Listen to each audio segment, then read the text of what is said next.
movie chat night. I can't wait to talk about this one. This one was crazy. Just wait for people to join in. Hi Josh, I just add you in.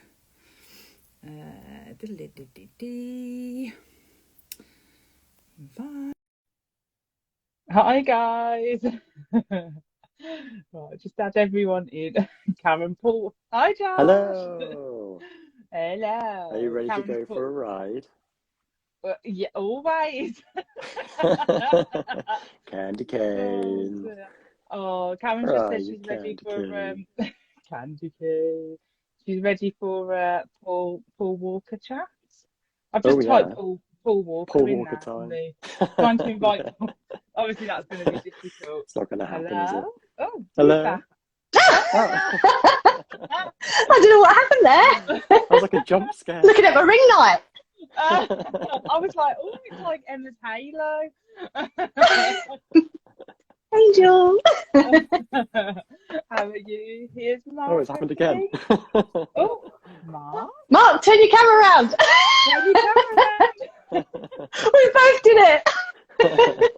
Oh, did you hear All us? right, there. Hello. I can hear you. Can you hear me? Yes. Hi. Awesome. Excellent. It's working. The joy of Instagram lives, eh? It's my first time going live on Instagram. So Oh, so we're popping your cherry. yeah, at least I only managed to get the camera around the wrong way. So. I didn't. It's not my first time. Yeah, Emma's got no excuse, really. Let me just see if I can. Oh, well, thank you all for joining us. So Terror comes in all shapes and sizes, and tonight I have these guests in all shapes and sizes. Horror, everything. so we've got Josh, who is often known to bring pink champagne to people's doors, which is why we keep him at a 5-mile radius at all times. What's your beef with pink champagne? I love some pink champagne. Yeah, I've never had it actually. I'm sure it's delicious. Then we've got Emma, who would totally chase someone down miles and miles and miles to give them their MasterCard back. And that wouldn't be terrifying at all, would it, Emma? Wouldn't be. No, not if it was me. Not with me and Mr. Slicey. Not at all. Oh, yeah, Mr. Slicey. And then we've got our special guest, Mark. So Mark is a writer and horror film fan. By day, he works for the NHS, and then by night, he writes reviews for Ginger Nuts of Horror. Or so he says, or is he really Rusty Nails? That's what I'm thinking. Yeah. And I'm Shelley. Go on, Mark. Are you Rusty Nails? I was just going to say, I was just going to say, I just have to make sure I don't say candy cane too many times tonight in case. You do say it in that kind of voice, actually. Yeah. And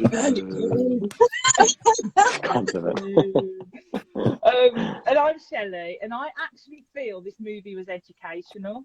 So I feel I improved my driving skills through this movie. So thank you, Joyride. Thank you, Paul Walker. I'm safer on the road. I learned a lot. If you've seen my driving, you would. Notoriously she-devil Shelley, basically, isn't it? She-devil Shelley. Joyride then is from 2001. So it's a 2001 horror film which was written and produced by J.J. Abrams and starring Steve Zahn. Is it Zahn? I'm not sure how you pronounce it. I don't know. Paul sure. Walker, and then I've got another name I can't pronounce. Lily Sobieski. Sobieski. A good shot. Yeah. Let's call her just Lily S for now because it's no something to forget. Venna. She's got like her character name's also weird. Venna. Venna? I've never heard that name before. Yeah. Apologies to I've never heard anyone it before. Yeah. So it spawned 2 direct-to-video sequels, Joyride 2 Dead Ahead, and Joyride 3 Roadkill, which is a bit confusing. More on that later. So it's basically about Lewis, Venner and Fuller who take a cross-country road trip to return home for the summer break. They prank a psychotic trucker called Rusty Nail using a CB radio, and then he starts talking to them and stalking them. So it was renamed Roadkill here in the UK, since apparently taking a joyride means something different in America to over in the UK. So over in the UK, it means where people steal cars and like race the cops and stuff like that. So apparently we would get confused in the UK called joyride. So on that note, do you think we needed the name change in the UK? So the name change was to Roadkill in the UK. So do you think we needed that name change? What do you think, Josh? No, like Roadkill obviously says more horror. It definitely screams horror in your face. There are very few actual kills on a road, I think, Penny. in Roadkill. Oh yeah, Penny, you're not Roadkill. No, you're not. It's fine. I think Joyride would have been fine. I still find it really difficult to Google this film because I can never remember what it's called. Because I think it becomes like Joy Kill or like Road Ride. You know, it all starts to get very confused. So no, it's just confused everything, I think. Yeah. What do you think, Emma? Do you think it's just confusing? Why didn't they just keep the name the same? Yeah, I think Joyride is a good name. I don't know why they would change it for the UK. They seem to do that a lot, like to think us and the Americans don't understand each other. I know we've got some words that are completely different, and and that can be confusing. But I don't think with movie titles it needs to happen. And I think that Roadkill just conjures up a load of dead badgers on the road, doesn't it? Really? Or dead foxes or something. Not nice. Yeah. So I'm like, yeah, Joyride's cool. I should have just kept it the same, I think. How about you, Mark? What do you think? Did you like Roadkill or Joyride? I kind of like Roadkill, to be honest. I think, I think that one works on both sides of the Atlantic. I think Joyride for us would be kind of ironic, the joy part of it. And I think that maybe that's lost a bit more in America. So, maybe Roadkill would have been better for both of them. But actually, I don't really have a problem with it. It's, either way it works for me. Roadkill, you've got some kills. Joyride, you've got the irony. Yeah. I think I do prefer Roadkill, just because it just sounds more terrifying than Joyride. But yeah, that's just my preference. So it was classed as a horror film, but would you class it as a horror film, Emma? No, I wouldn't. Oh, sorry, keep falling out. No, I wouldn't. Can you hear me all right? Yeah, I can hear you. Yeah. I would have said it was more of a thriller. There was a lot of suspense involved in there, which is horror. We have a lot of suspense. And, we didn't see much of the killer. It was more of the truck most of the time and sort of shadows passing by windows. So I think, the horror elements were there. But for me, it was more thrillery. I don't know. Does anyone else think that? Yeah, how about you, Mark? What did you think? I was just cheating, actually. I was just having a quick look on IMDb, and they've got it down as action, mystery, and thriller. And I think okay. I kind of agree with Emma there. Really, it feels more of a thriller because it's more of a sort of chase. It is maybe they should have called it Thrill Ride. Yeah. And because for horror, actually, and don't get me wrong, I don't expect people to be dying every 5 minutes, but actually, there's not. Shelley does. I think this one was quite tame from that perspective. That you didn't. There were a couple of deaths, but you don't really see any of the details or any of the gore or anything. It wasn't really focused on that side of thing. It was more on that. I think that the chase and that thrill, the thriller side of things. Yeah. And it was quite mysterious as well with. Whoever the hell Rusty Nail was, he's still out there somewhere. But there was kind of like some comedy elements as well to it, which whether that was intentional or not, but I found it funny. There was like some bits that I found quite funny. But anyway, more on that later. How about you, Josh? Do you think it was should be classed as a horror or? They were definitely going for the horror crowd. Like they had a Marco Beltrami score. He famously scored Scream and like The Faculty and stuff like that. So you've got the pretty young cast. You've got the scary voice, scary disembodied voice.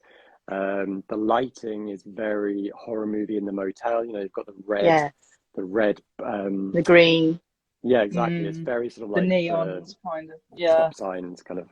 Yeah, so it is trying hard to be a horror film, I think, or at least to tap into that audience, because it was kind of around the time of teen horror making a shit ton of money.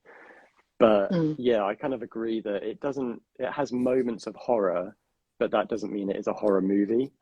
So yeah, for me, it's more of like a thriller with sort of little flashes of horror, like especially the end. The end feels like horror, definitely. Just that shot of the shotgun pointing at her face, that's horror. Yeah, it's like something out of Saw. Yeah. It's a scary thriller. I think. So yeah, it's a scary thriller. Yeah, I agree. Definitely, it was a scary thriller. Cameron, on the other hand, saying, "Was there a plot? All I know is Paul Walker is very pretty." Yeah. All of him. All of him. Yeah. So the opening scenes that I felt we got like a very kind of like Final Destination style opening, like where it's like panning around the room, and you even see like a model car, which is like the car that he then goes and buys, and just kind of got those vibes. And what's he studying? You see what he studies as well. Oh, I didn't. Oh, what is it? Yeah, he's studying communications. Oh, I did not catch that. Goes horribly wrong for him. God, there's fail. Oh, I didn't catch that. That was a good spot. No, me neither. But obviously, then we get quite a lot of setup at the start with the friendship between Venna and Louis, and obviously him willing to go and like drive and pick her up because she's split up from her boyfriend, and obviously he clearly fancies her.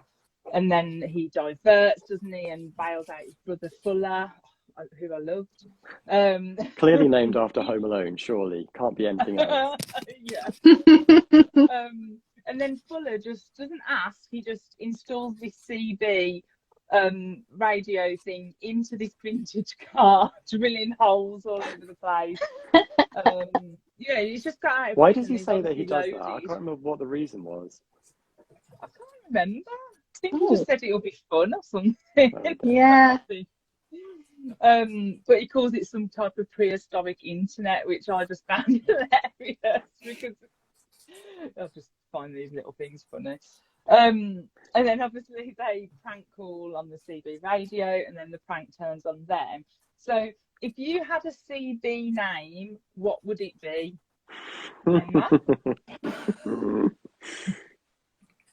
Me? Yeah. I'd probably be the Queen of Darkness because that is my Amazon handle.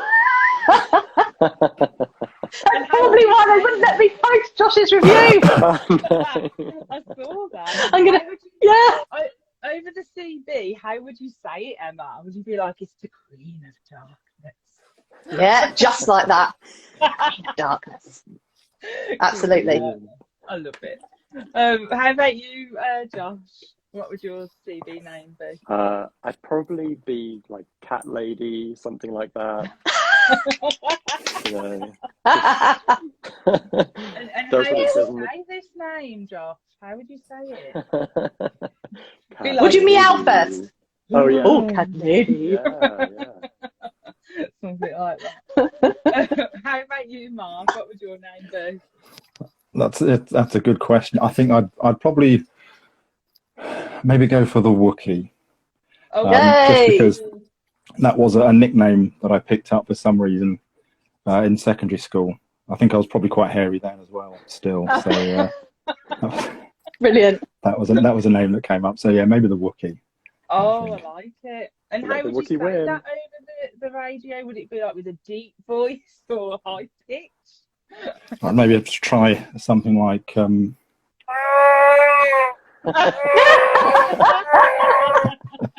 How did you do that? That was amazing. That was amazing. It's years of practice on with how to speak Wookiee. Yeah. The handy book that's available. Brilliant. Oh dear, I feel like I've missed out in life now. I think like, I was thinking about this earlier, and I thought, well, because I've got like a bright yellow car, like it's bright yellow, so I'd either be like Bumblebee or something like that. And then my husband said, "No, you'll just be like clumsy ass or something." Because she's just. I thought you were going to say banana. Oh, hi. Banana brain. Banana man. Banana here. Banana calling. I like that. We found something even worse than candy cane. It's a miracle. Banana. Banana. Hi, Banana. It's the Queen of Darkness here. Come back, Banana. Yeah. Hello, Queen of Darkness. It's Banana. Banana. Oh, dear. Oh, brilliant. I do apologise if you just joined in. We've gone mad. Bananas, you might say. So have you ever played a prank on anyone, or what's the best prank that you've ever played and did it backfire? Mark, let's go with you first. Yeah. I played a few pranks. I think one of the best ones, my friend Dave and I, this is going back to student times, so we were living in a house together. It was me, Dave, and another guy, Jim. Jim was always a bit off with the fairies, not really with it all the time. And he had a habit of leaving the front door, not just unlocked, but open on the house. So one day we got back from work, Dave and I, and we noticed that Jim had done this again. So we decided we would go down into the basement, and when he came home from work, we would start messing with him. So long story short, he came home, thought we were still at work. We started making some rummaging noises in the basement. We heard Jim upstairs. He put his TV or radio on, so we turned the power off to the house, plunged him into darkness. And then we could hear him upstairs calling out, hello? Hello? Who's there? And we then, just made some more noise. And then we just heard him running, and he'd sprinted out of the front of the house to his van. He was a landscape gardener. And we found him just as he was coming back in with a shovel that he was about to wrap around our heads. So luckily, we managed to grab him, get the lights back on so he could see us. But I think he saw the funny side of it eventually. Maybe a few days later. Maybe. I'm glad he didn't bash you. Yeah. We were very lucky, I think. It was a good idea we put the... horror film. He could have probably killed you and then... Yeah, covered it with up. Jim, I think he probably could have done. So it was lucky we got the lights back on. So it was very, very funny to us at the time, but I think he did nearly have a heart attack. I think we remember, actually, we knew it had gone a bit too far when we heard he dropped a coffee cup upstairs. That's what triggered him running. He dropped his cup and then just sprinted out of the house. But it was, in hindsight, it was probably a bit foolish, but at least we didn't end up like him. It was still funny, yeah. I love that one. Oh my God. How about you, Josh? Have you ever played a prank, or has it gone wrong? How could I ever follow that? Just impossible. Luckily, I think I pretty much am like Jim. I'm the guy that you play pranks on. I'm not really the guy that thinks up pranks, because I just think it's mean. And I always fear the consequences as well. So I'm like, no, that's not. Let's be a good boy. So, no, sorry. It probably was a bit mean of us. As a kid. That's it. It was mean. It was mean, but at least Jim never left the front door open again. Wow. So there was an upside to it. Win-win, really. Oh, how about you, Emma? Have you ever played a prank? Or it's got wrong? I'm a horrible prankster, I'm really sorry. I don't have anything like what Mark just said, but I do play little pranks on people, and I have done it quite a few times in my life. But, you struggle to think of what? Yeah, I can think of a few that I've done that are not so bad. I put soap on my brother's toothbrush once because he was annoying me, and he put the toothpaste on, then brushed his teeth. I went, "Oh, Mum, this toothpaste is disgusting." Oh. Then I put laxative in my then not husband's coffee and my mate's not yet husband's coffee, and they were both running back and forward to the toilet all night, screaming. I don't know what's. They even said, "Oh, this coffee's a bit sweet." And I was like, no, oh, maybe we shouldn't let them drink it. She was like, shh, Emma, shh. Oh, it was dreadful. And the one I'm really proud of is that I put Vaseline on the door handle to the classroom on April Fool's. My teacher came along, couldn't get the door open, and had to go and get a tea towel. We're all sitting in there laughing. And then, of course, when he came in, he said, "Who did this?" And they went, "Emma." And I was like, "Oh, mate." So I got crossed up. Yeah, so I do like to play pranks, so, you know. Sorry. Oh, man. Yeah. Yeah. Don't go anywhere with me. Never having a cup of tea off Emma. No. Never gonna let Emma go in the doors first. No. Don't stay at my house and brush your teeth. Yeah. Bring my own toothpaste. Oh dear. Prank wise for me, like, this is mild now compared to Emma and Mark, but me and my son kind of like do play pranks on each other occasionally. Like when the opportunity arises, we kind of like hide from each other. So like where our bathroom is, there's like a bit of a landing, and like just when you get the right moment, you can like tuck yourself in the corner, and as he comes out the toilet, you just jump out. Just like little things like that. Nice. I could never share it, but I've got such a brilliant video of when he got out the bath once. And I lay on the stairs for so long waiting for him to come out of the bathroom. And he came out and I was like videoing and laughing, but I could never share this. But I was like laughing. And then as soon as he came out, I like jumped up, you know, threw the towel in the air. Oh!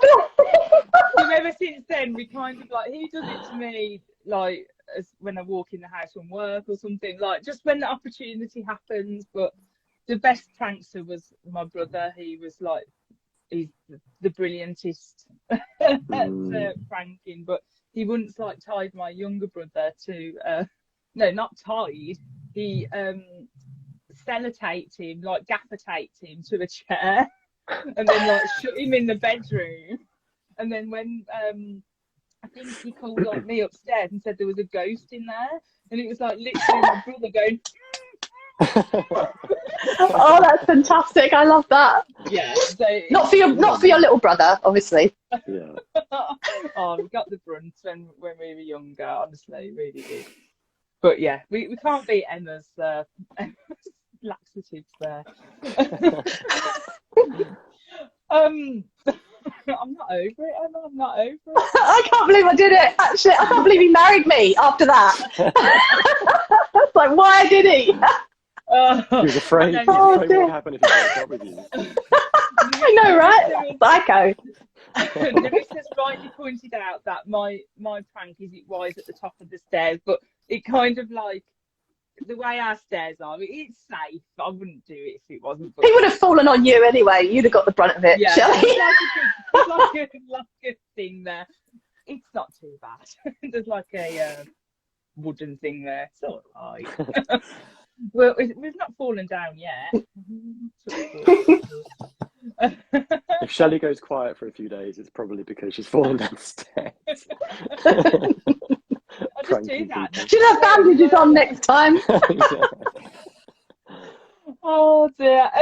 So the characters in Joyride or Roadkill, whatever you want to call it, there wasn't obviously that many characters, which was quite refreshing. Because it obviously focused just on the core characters. And obviously Rusty Nail, I read was voiced by Buffalo Bill from Silence of the Lambs, which made it even more scary. Yeah. Yeah, I was like, ooh. and obviously we had a couple of side characters, including like the horrible man who had his jaw ripped off and he deserved it. But who was your favourite character, Emma? Let's go to you. I'm not going to be helpful here. I didn't like any of them. I did not like not one of them.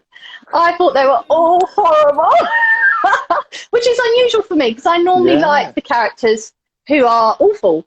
But I just, you know, the older brother just drove me nuts. I was like, he's just too over the top. Somebody shut him up. I cannot, I'm going to strangle him. And then the younger brother, I just felt was really meh, like and the two girls, we didn't really see one of the girls. I thought she might have been quite interesting if we'd have seen more of her. Yeah. Yeah. And then, what was her name? Was it it would begin with a V. What was the girl's name, the other one? Venna. Yeah, it's so unusual. Venna. Yeah, I thought she was probably the most interesting out of the lot for me. I quite liked her. And obviously we didn't really see the antagonist fully. So I can't really, I didn't really like any of them, to be honest. No. How about you, Mark? Who was your favourite character? I mean, I think I'd agree with that. They weren't very overly likable, but I think that's kind of the whole point. That's how it works in a way. It's quite nice that, you know, you don't necessarily. It gives you a little bit of sympathy for Rusty Nail, maybe a little bit. But I'm glad you said that about Ted Levine actually doing the voice, because all the way through I was thinking, I know that sounds like Ted Levine. But when I had a quick look earlier, I couldn't see him credited at the end of the film. He is up on IMDb, but I couldn't he's got a heard it. He's got a great voice. Yeah. I would say my favourite character would be Ice Truck Man. I think. Because for that moment of comedy, I mean, it's one of those things, isn't it? When you've watched so many films, you knew damn well that it wasn't him. You know, he was just a side player, if you like. But it's quite nice that they didn't just leave him there. And when he comes running out, you know he's not coming to chase them, to attack them or anything.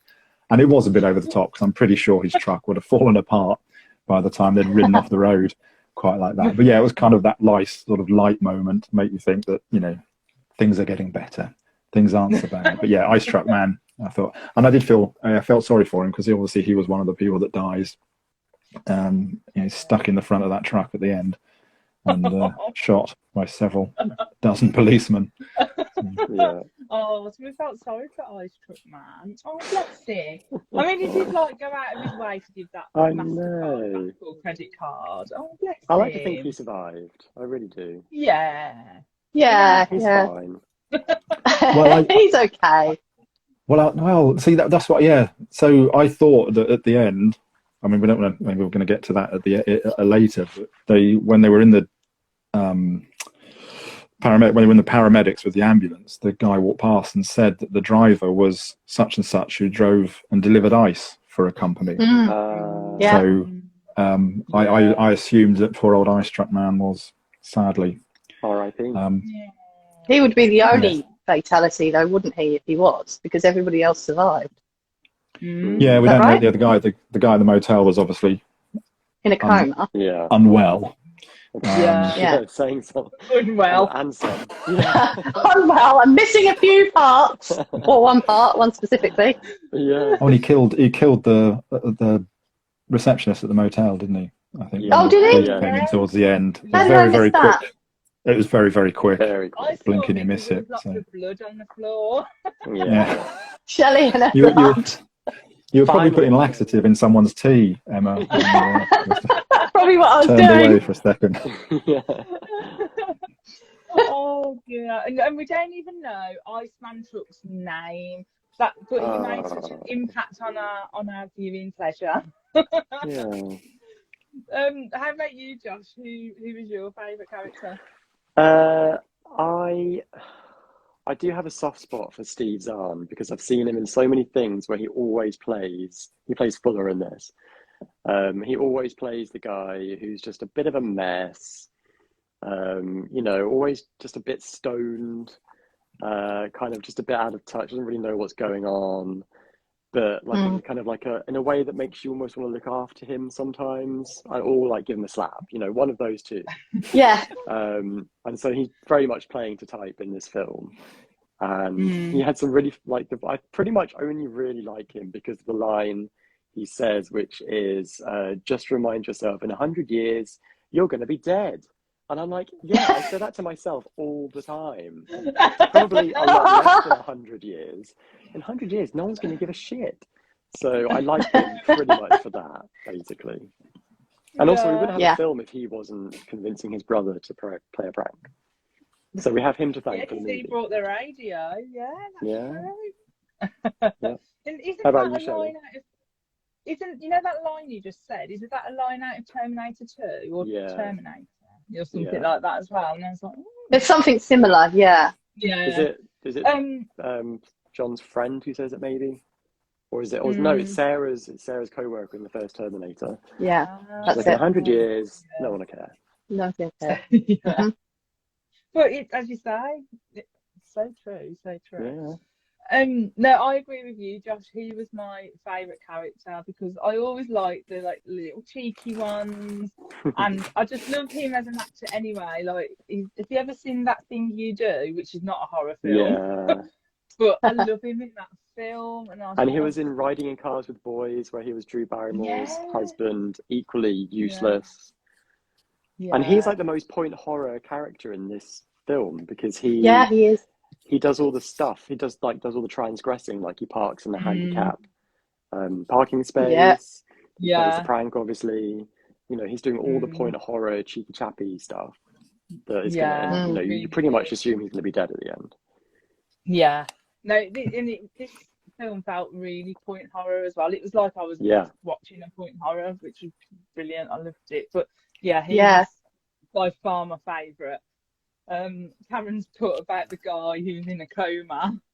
he had fantastic teeth though, despite losing half. He did have very good top teeth. Imagine his dating profile is just that.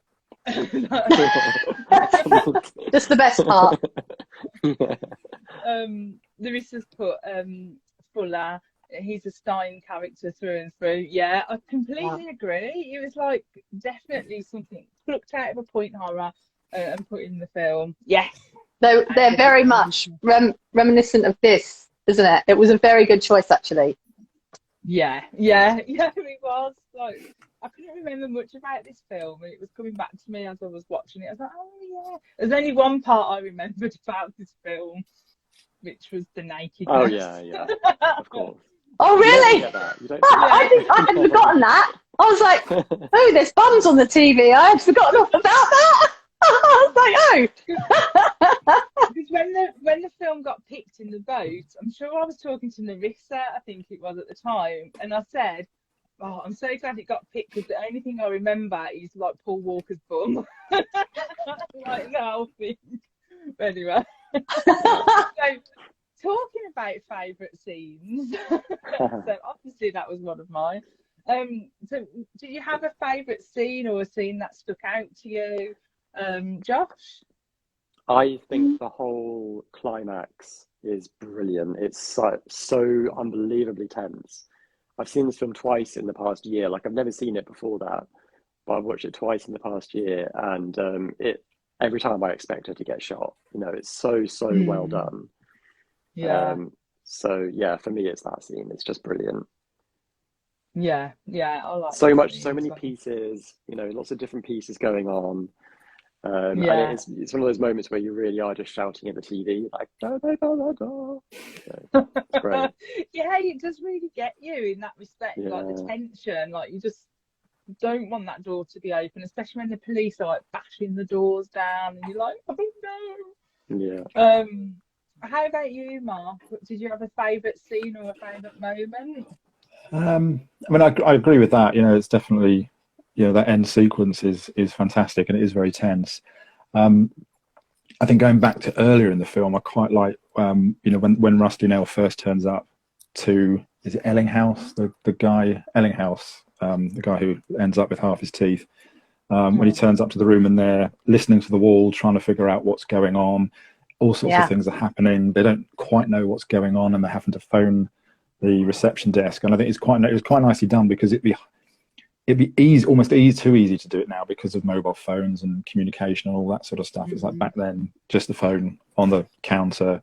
They didn't quite know what to do, and it just ends quite subtly when Steve Zahn, he's trying to reassure his brother, it's just somebody, yawning or whatever, and telling him everything's going to be all right. But just very subtly, you see him put the chain on the door of the hotel room before they go to bed. And it's just a really nice, subtle detail that it's like he's giving it all that front and saying everything's okay, but he's actually shitting himself. Cracking himself. Something's going to go wrong. So. And you get that good shot as well when they're like listening, and then it just like goes into the picture. Like that's great. The camera, it's such a great shot when they're listening at the wall. It's and the tension just from that is just amazing. That's brilliant scene, that is. Or it's like they're being lured, like the idea of ships being smashed on the rocks. It's like the guys are kind of being lured in. It's really cool. Yeah. Perfect storm sort of thing. Yeah, absolutely. I can't tell you what I thought when I saw that picture. I was like, is that the Goonies ship? Oh, yeah. I can't even lie, because I actually said it out loud. I was like, wait, is something involved with the Goonies? It's not here. Anyway. I wonder if there is like a 7-day separation between the two films somehow. I just wondered if there was someone like involved, because it really, really looked like that MC. And but anyway, I did look it up, but no, it was just me. How about you, Emma? What was your favourite? I quite liked when I like both of what Josh and Mark has said. They were both great scenes, the end and the start, with all the rainy atmosphere, and then you had the high tension at the end. But I quite liked when the truck was smashing the car up against the tree, because I was like, go on, crush him. And then I mean, I've seen it before, back when it was released, but I couldn't remember what happened. I said, does one of them get smashed here? Which one gets crushed? Does one of them get out? And then, but I liked it because then they can't do anything. They can't get out. They can't do, and he's just crushing it. What can you do to get out of that? And I'm thinking, what are the writers going to do to get out of this? And picks up the radio and starts speaking. The Seabeard starts speaking on there. I'm sorry. So then obviously that stops him. But I quite like that. I thought that was quite intense. Yeah, that was such a good scene. And it's creepy as well, though, because the fact that he like backs up, he knows that he could basically kill them in that moment, and he chooses not to because he wants to have a bit more fun. Wants to play with them. Yeah, it's Creepy. One of my favourite scenes was the cornfield. Like, cause that scene went on for quite a while, and two, I would be terrified if I was in that situation. Like, I don't know what I'd do. Like, cornfields are creepy anyway. It's dark. It's nighttime. They've got this crazed lunatic in his truck ploughing through the field trying to get there, and I just found that whole scene terrifying. Like, I did think all they had to do though was run back the other way. Yeah, absolutely. Because by the time the truck had turned around, they could have got in the car and driven off. But I was sort of screaming at the screen, just turn left. But yeah, it wouldn't have been quite as much tension. They kind of just stood there, didn't they? Like, they should have jumped on the back of the truck and just like hidden down the back of the truck, like in Star Wars when the Millennium Falcon goes on to. Why haven't they watched Star Wars? Karen's put in the cornfield. Like Mark said, they only had to run one side of it, and his wheels would go in the ditch, and he'd be stuck. Yeah, but Karen would know this because she's a secret psycho, so she would know all those tricks. I thought you were going to say that she's a physicist. No, one for you.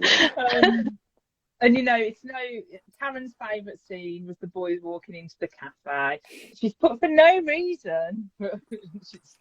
She's a shallow film watcher. And I've just seen a few people in the comments, Narissa and Karen, saying about like there were certain plot holes I thought in the villainy ways. So did you spot any plot holes? So like Karen put about, how did he have time to go and spray paint all of the signs? And how did you know that they were going to go that way and see the signs? Was it just pot luck? But did you notice any other like plot holes, Josh? Oh God. I mean, it's a completely ridiculous situation. So the entire film. Yeah. Yeah, that's the best answer. Sorry. No, it's like it was just like I was just so interested to see if people just thought, what the hell? Like, how has he done that? How about you, Mark? Do you think it has plot holes? I don't think I really noticed anything too bad, just because actually I think it's the way the tension builds in the film. It does suck you in. So you just go along with it. I mean, you can sit there and say the second time they're on the CB to Rusty Nail, just turn it off. He's scared you. Don't antagonize him. Just turn it off and drive away. But obviously, you don't get a film out of that. I mean, the thing with the signs, knowing which way they're going to drive, and the signs is, it is, how does that? How did he work that out? But there's almost like an element of sort of bit of spooky supernatural to Rusty Nail, because the scene that Emma talked about when he's crushing them against the tree, you don't get many shots of the cab, but it actually looks like there's either nobody in the cab or there's curtains across the front of the window. So it's like, how do you even see where you're driving? So he's very lucky he didn't end up down that hole in the cornfield. So I think they're really small things that for this type of film, I don't get too bogged down in them so much, because it's just a bit of fun. If it was a documentary, then or a biography, you'd be a little bit more, that a bit tighter with it. If it was true crime, you'd be like, wait, no wonder he got caught. How about you, Emma? Did you notice any like plot holes or anything that you were like, well, that's not right, like that wouldn't happen? I think everything that everybody said, about the spray painting on the sign, about how they threw the CB out, and how did he find that? I mean, he'd have to stop his truck. He'd have to see it from his truck. He'd have to know, what part stretch of the road it was on, because he wasn't around them. I didn't think at any point there. They would have seen his truck. I don't know, but there's quite a few. How did he know where to get the other girl from, her friend? She was driving in a total opposite direction as well. Yeah, so he's got some speedy truck. I'm just like, what?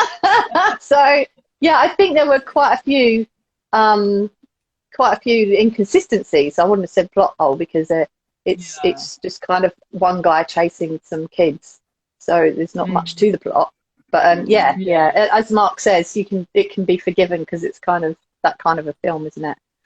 Yeah, not the same, what Mark said as well. Like, you get that wrapped up in, like, you're wanting them to get out of the situation that they're in, you can forgive it. You don't really think about it too much. Are we supposed to think that the guy who actually kidnaps Venna and like ties her up, are we supposed to think that isn't necessarily Rusty Nail? It's actually like some guy that he's told to do it? Because I know that. No, I think we're supposed to think it's him. I thought it would be much cooler if it wasn't him, because it kind of would explain a lot if it was sort of like an accomplice or someone who duped into doing it for him. Yeah. I do love it when he picks up the phone. He's like, "Police, I want to report some dead bodies." It's brilliant. And aren't you gutted when that doesn't happen? I was like, blow her face off. Didn't work. I was like, no, why didn't it blow her face off? That would have been much better, because you just would have been sitting there going, oh my God, I didn't want it to be saved. I wanted it to just go bang, bang, like that. And then it'd be like, I'd have been shocked at that. I know, right? You're a bad influence, Shelley. I was going to say, it's not only me saying these things, Emma. There'd have been all Shelley's blood for her, you see. I know. It's got to do with a bit of like hotel manager blood, and that was it. It was like, Yeah. That was all you got. And a bit on his leg as well when he gets that bit of metal stuck through his leg. But, stuck through his leg. oh, bless. That's all But you that get. actually, Imagine that is sort of something that bugged me actually, is when he phoned up and said, I want to report some dead bodies. He then put the phone straight down. So how did the police know where to go? Yeah. It's those things, isn't it? You think about them afterwards, but actually, you know, Not you long don't enough care. to trace. No. Yeah. But you know, I can't remember who it was. Someone in the comments said, you know, it's just, you know, you overlook convenience, just, you know, for the plot, or, you know, whatever, just to get you from. You're just heading towards that climax all the way through that film, and so it doesn't really necessarily matter how you get there. Yeah, no, definitely. Karen put the radios thrown out the window and smashed, and then when it was in the trunk, it was no longer smashed. Was it the same radio? It kind of like skittered across the road. It didn't necessarily blow to pieces, did it? Yeah. No, that's true. That's true. I think it has to be the same one, because if it was one that was radically different, they'd be like, "Why did you just put another radio in here?" You know, because it's implied that he's been following them all along, I suppose. If you think about it as well, like, so they said the radio had like a 5-mile radius, so he must have always been within 5 miles of them. So it couldn't have been that hard for the police to catch him if they bothered to report it. Especially in the desert when there's like one road, pretty much. Yeah, that's true.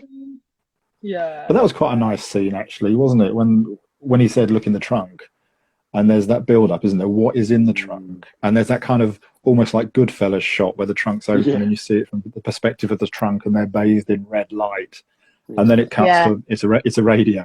You know. And what did you want to be in the trunk? What would you have preferred?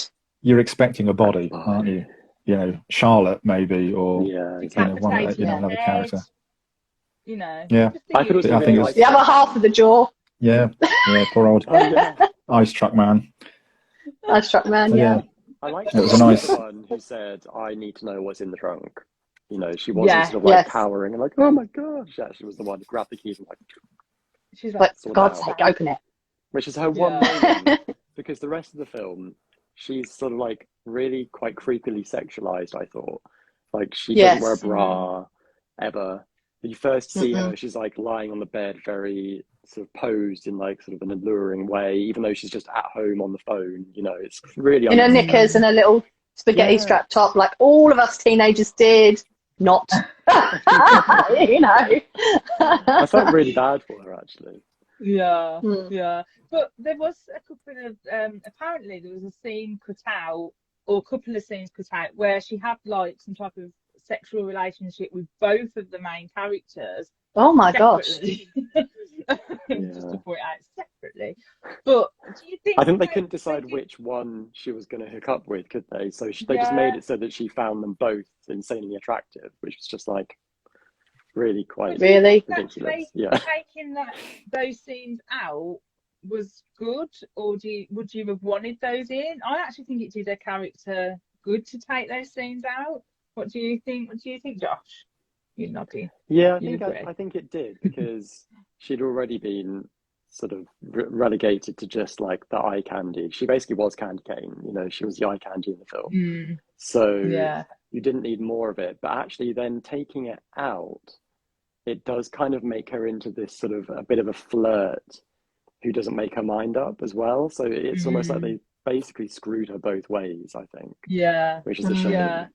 Yeah. She wasn't just her own person doing her own thing. She was always in relation to them in some way. Which kind of sucks. What do you think, Mark? Do you think they should have kept a bit of romance in there, or? No, I don't think it was needed for this sort of film. I think it was actually by taking it out, you had that scene with Fuller and Venner, you know, and it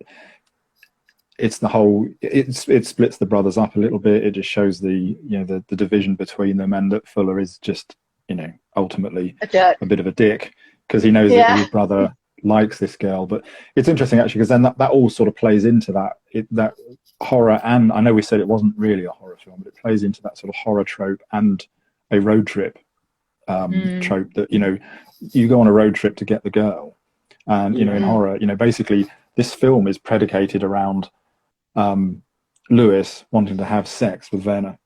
So, you know, horror, sex and horror, it doesn't end well. It ended probably better than it would for most people in horror films that have sex. But it was so they didn't do it. No. So if she had sex with one of them, her brains would have been blown out. Yeah. Totally. See, so I think you should have kept it in that case. I don't have to ask. There you go, Mark. That's the one. That's it. I think it made a character stronger, not having all that in. What were you going to say, Josh? No, just there's an interesting sort of like, it's attempting to have a conversation about male libido and male sort of vulnerability as well, because the only reason Rusty Nail goes after them is because they posed as a woman and essentially sort of like took the piss out of him, but also like tricked him out of getting laid as well, kind of thing. You know, there's definitely like a psychosexual thing the film's trying to say, but it doesn't necessarily say it properly. Yeah. And that's interesting, isn't it? Because someone mentioned this in the comments again, so I keep missing the names, but there's hints throughout the film that there are flowers at the side of the road. There's one scene where there were 3 lots of crosses with flowers on, suggesting that other people have died there. Now, whether they're suggesting that's Rusty Nail or not, I don't know. But that, you know, Rusty comes across as very vulnerable in that first conversation where he said, I've never done anything like this before. So does that mean, you know, has he killed before? Or was it Fuller and Lewis that actually pushed him over the edge? I mean, he was very good at what he was doing if he hadn't killed him. Yeah. But yeah. I wonder if he might have been. I wonder if he might have been some sort of, you know, he's supposed to be. He mentions that he's not like the kind of guy that she'd like. You know, I don't think I'm what you're looking for. I wonder if he was sort of ex-army and he had some of his face blown up. You know, he had kind of a strange face when we saw it. Maybe he had a bomb hit him or something like that, and maybe he has killed people. That's his backstory. Maybe he's killed people in wars and seen a lot of awful things, and he's a bit disfigured, and that's why he's saying, I might not be what you're expecting. And then obviously he's not used to any romance like that, and being, you know, detached from the war and things like that. And this is his opportunity to find love, and they completely screwed it up. So yeah, I agree with that sort of vulnerability there. I kind of feel a bit sorry for him in one respect. It's kind of a bit like, so do you think then, because we didn't see, we saw like a tiny glimpse of him, as you said, like right at the end, just a glimpse, but because we didn't see him and it was more like the truck was his face, do you think that made it more scary? Like if you could see him, would it have made it less scary, do you think? What do you think, Mark? That makes sense. I think potentially it would have done, as I said before. I mean, and what Emma's saying about, you know, maybe he was disfigured or something. Maybe that's why the curtains seemed to be pulled across the cab, or you couldn't see into the cab. Oh, yeah. And I think not seeing someone does you then. I mean, it maybe not for this so much for this sort of film, because it was that sort of supernatural element isn't really played up in it at all. It's just something I thought about. But yeah, the more you don't see something, the more scarier it potentially is. You know, the classic, you know, the shark in Jaws, you know, the build up and the fear of what can't be seen is scarier than potentially when you see someone running at you. If you got out in the cornfield and started chasing them, it would be different. What happens in Duel, the Steven Spielberg film about the truck chasing? I don't think you ever see the driver in that, do you? Oh, no, I it's don't been a long time, but it's been years since I've seen that, Josh. But I don't think you do. I don't think you do see anyone. And I think they were trying to play into that a little bit with this. That, you know, the less is more sort of thing, really. So you don't really know what you're up against. Yeah. Do you think, Emma, what do you think on that? Do you think that it made it more scary that way? I always think not seeing is scarier. I always think that, always, because I think when you think of your own fear, you're frightened of a sound you've heard, like, what's that? You know, or you know, you can't see anything, you can just hear it. Oh my God, what's that? you know. Is that or, Emma putting laxative in my tea? I know. I'm not drinking that. You test it, wife.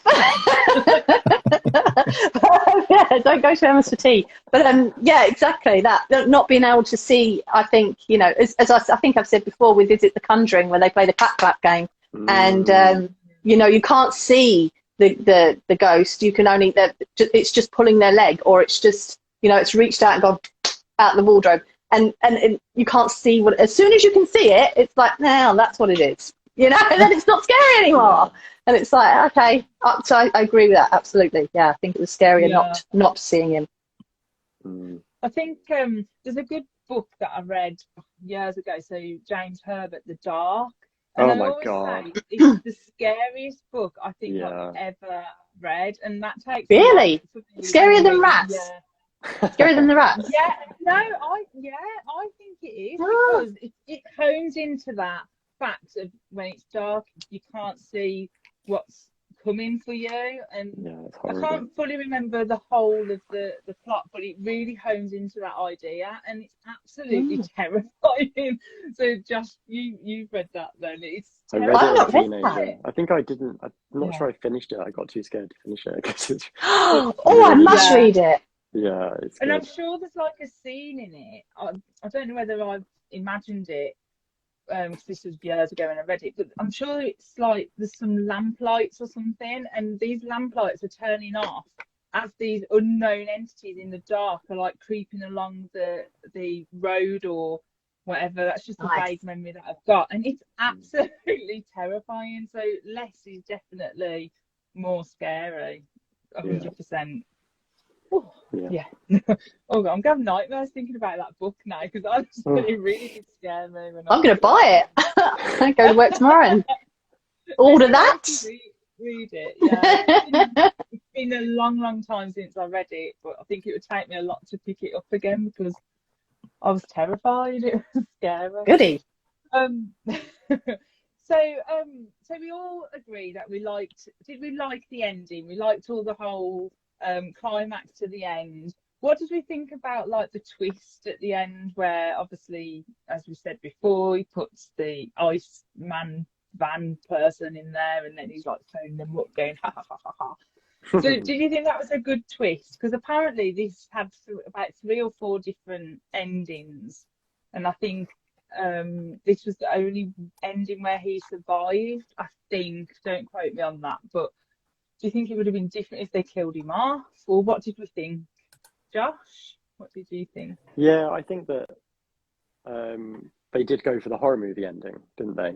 You know, they were kind of flirting with being a horror film the whole way through, and they just decided to just go with the horror ending. So yeah, I thought it was a great ending. I thought the film kind of like kept my attention throughout, but then it was the real climactic stuff that made me like it a lot more than I had. Yeah, I think from what I've read of the other endings, this seems like the sweet spot. Yeah. And do you think that they may have just done this obviously to open it up to sequels? Yeah. What do you think, Mark? Did you like the twist ending with the? Yeah, I did. I like endings like that. I mean, I think I didn't remember a lot of the film when I was watching it, and I wasn't quite sure at the end. But I think when you see the truck and it's been full of, peppered full of bullets by the police, and all you see is a watch. I mean, I don't know whether you can see Ice Truck Man's watch in any of the earlier scenes, but they don't show the face or any real detail of the guy in the cab. So you kind of know, you get that feel. Yeah, it's not going to be him. And it's difficult sometimes to watch 20-year-old films when you've seen so many films since then that take that similar twist at the end. Halloween did it brilliantly, and then in the last 20 years or whatever, you would have seen lots that have done that. But yeah, I quite like that, as you say. I mean, it feels like a deliberate setup for the second film, which I haven't seen actually, but may have to give it a watch. I watched the trailer. Looks all right. The third one looks awful. The third one is like the cursed third one. He drives and stuff. It looks so stupid. The scores definitely start on a downward trend on IMDb, I think. But I think it works better because actually, as Emma was saying earlier, you don't really like any of the cast.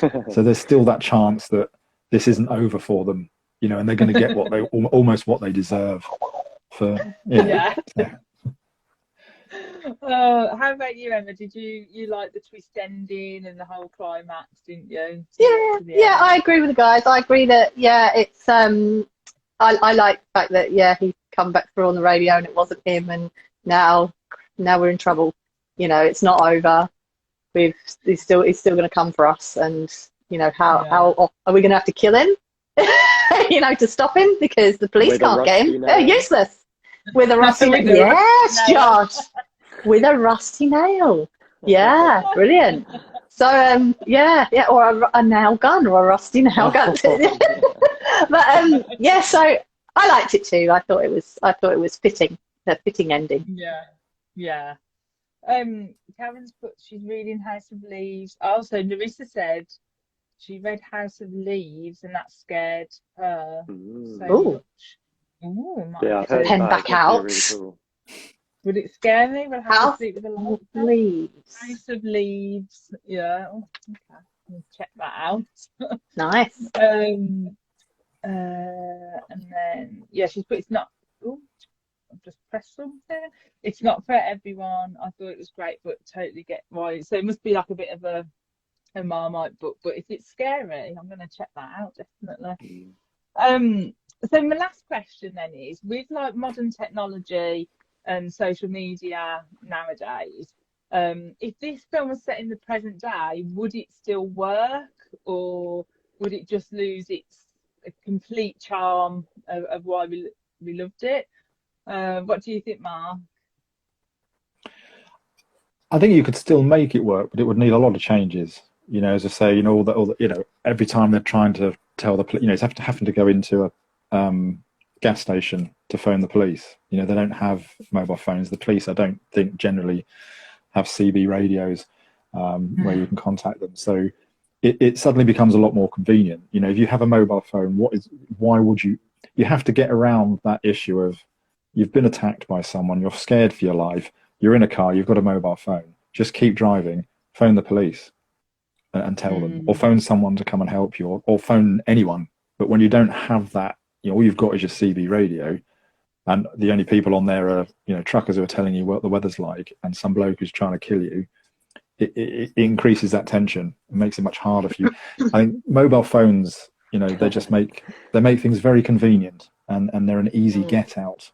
I think in some modern films, and they make it harder to write stories well. I think because you have to think of ways to get them out of the equation. Yeah. No, definitely. How about you, Josh? What do you think? Do you think it would ruin it if it was set in the present day? I actually don't think it's dated that badly, and partly I think it's the setting, because I go to stay at my aunt's just outside Cambridge. Can I get phone signal? No. You know, can barely get the internet. I can barely get phone signal. So I feel like if you're driving around in the middle of the desert, you can almost get away with just never having phone signal. So I think that they probably could make it very similarly today, but they would have to explain that there's no reception, there's no signal. No signal. Yeah, that's interesting. How about you, Emma? What do you think? Do you think it could be brought into modern times with technology? Yeah, I agree with that. I've actually had driven across when I lived in New Zealand. I was a bit crazy. I had a potty training toddler and a breastfeeding baby, and I drove on my own through the mountains across New Zealand to go and see my folks on the west coast. Yeah, one road in, one road out, and I was nuts. And well, you know, I got stuck in traffic. I think there was an accident or something had happened. Something awful had happened. I think the people were okay. I was going to say, those are the lengths that Emma will go to put laxative in your tea. Drive all the way across just to thank my parents. But I was stuck in the mountains and I didn't have any phone signal, and I was stuck there for an hour. I had to put the potty on the side of the road. I had the kid under the other one under this arm, and there were a lot of truckers they were going across that way. Of course, they were going from east coast to west, the same as I was. And then my dad actually had to drive out to try and find where I was, and I'd stopped at a little cafe because I still couldn't get signal even at the cafe, and he knew this is the way I was coming. There's only one road, so he knew which road I was coming, and so he came to meet me and he said, "What on earth why are you an hour behind your schedule? You left and said you were on your way. You know, everyone's having kittens. Everyone's like, where is Emma and those 2 babies? And I was like, oh, I'm so sorry. There was an accident. I was stuck in traffic. And, you know, there was about 5 cars stuck in traffic. We all just got out and was like, can anyone get any signal? No, not in the mountains. So, yeah, I think it would work. It wouldn't work in the UK unless you were up in Scotland, I think, because there's not that wide open space like there is in America, New Zealand, Canada, those kind of places. You know, you're always very claustrophobic here. There's another town, there's another town, there's another town. So I think you'd have to be somewhere like up in Scotland to make that movie work if you were to do it here. Yeah. I think Karen would be happy for Paul Walker to be up in Scotland with her. Definitely. With his bottom out. Oh dear. In the chilly Highlands. Karen's put there'd need to be a natural disaster to take out the comms. Yeah, definitely. Yeah. You know, just, you know. Or drop your phone, you know, drop your phone. Run over it. Drop it. Drop it down the toilet, you know. I'm trying to think of like done that. anyone who's kind of done, like, tried to do that, like on a road trip kind of setting, and I can't think of anything. I Survived the Night by Riley Sager, the book, that was set in the 90s, so that eradicated mobiles. That's the only thing I could think of. And I know you're talking about Scotland. I know C.L. Taylor did set one of her books in Scotland. I think it was purposely because there was no phone signal in this particular area, because you could isolate the characters off. So it's quite interesting, quite isolating, and no modern technology. But yeah, so overall then, so was Joyride or Roadkill or whatever you want to call it a hit or a miss for you? So Josh, was it a hit? Yeah. Mark? Yeah, I enjoyed it. And Emma? I'm going to go, it was in the middle for me. I liked it, but I probably wouldn't watch it again. I liked it because it had naked bums. 2 thumbs for the naked bums. I've upgraded from blood to bums. To bums. Got a very niche interest. Oh, no, I'm so glad you enjoyed it. It's been so long since I watched this film. As I say, I just remembered nothing about it. So it was really nice to like really it was fun. And I think it's like, I want to say not many people remember it. So hopefully our chat will make people go and give it a watch. It's definitely worth the watch. Yeah. Nerissa's put naked bums and lots of blood, and Shelley is pleased. Yes. Not at the same time though. No. Don't need Separately. Well, thank you all for joining us. Thanks, Shelley. Thank you, Josh, and do check out Josh's book, The Shadow Glass, which is out. Oh gosh. Twinsies. In the other room, but yeah, I'll pass it to Mark. It's in my wish list on Amazon, so we will get to that. Lots of highly recommended. And congratulations, Josh. It's great. Thank you. Yeah. Congrats, Josh. And where can we find you, Mark? Like generally, normally? In a dark corner. Normally in a dark corner somewhere. In the basement. Yeah. You can find me. I'm on Twitter quite a bit, and then if you Google Dark Mark Writing, you'll find my website there. So that's got a link to all the reviews I'm doing for Ginger Nuts of Horror, who are worth checking out if you don't know them really already. Jim, who runs it, is a great guy, really supportive of everybody in horror. So it's a good site to check out. Great fun site to write reviews for as well. So. I'll try and pop some links up as well in the chat notes so people can find everyone. And Emma, we can always find you. Wonderful. I'm everywhere. Author, writer, brilliant person. Emma is everywhere, so do check Emma out as well. Even though I want to keep it all to myself. Oh, thanks, guys, and don't ever forget. Thank you, Shelley. It was just a joke, and it was just for fun. That's all we need to remember in these films. It was just a joke. That's great. Yeah. Thanks, Shelley. Thank Thanks, you. everyone. Bye, It's been everyone. fun. Thanks a lot.